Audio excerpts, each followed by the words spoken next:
Just miss mummy చేతిలో తప్పించుకున్నా. Hi friends, welcome back to another video. ఈ రోజు అయితే మళ్ళీ నాకు మా అమ్ముల్ బేబీ జుట్టేస్తుంది. ఈ రోజు సాటర్డే కదా, మా మమ్మీ అయితే పూజ చేస్తుంది. మా మమ్మీ ఎలా పూజ చేస్తుందో చూడండి. అలానే మేము సాంగ్స్ కూడా పాడాం దేవుని కోసం. మా పాట విన్నాక మా మమ్మీ మమ్మల్ని కొట్టిద్ది అనుకున్నా, బాగానే తప్పించుకున్నాము. మేము ఎలా పాడామో మీరు వింటారా? వినండి.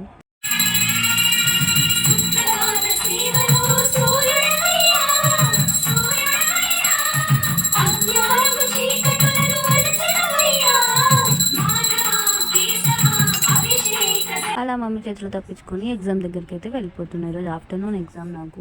మళ్ళీ 3 days తర్వాత బస్సులో సందడి చూస్తున్నా. ఎగ్జామ్ రాసి ఇంటికైతే స్టార్ట్ అయిపోతున్నా. ఈ మెట్టులో ట్రాఫిక్ ఉంటుందిరా బాబు, అక్కడి నుంచి ఇక్కడ రావడానికి గంట పట్టింది. మా ఇంటి దగ్గర అయితే ఈజీగా దాటుతాయి, ఇక్కడ దాటాలంటేనే నాకు బస్సులో కిటికీ పక్కన సీట్ దొరికితేనే మంచిగా అనిపించదు, లేదంటే ఇంటికి ఎప్పుడు వెళ్ళిపోతున్నా అని చూస్తాను. ఇంతకీ మీరు నా ఛానల్ సబ్స్క్రైబ్ చేసుకున్నారా? చేసుకోకపోతే చేసుకోండి.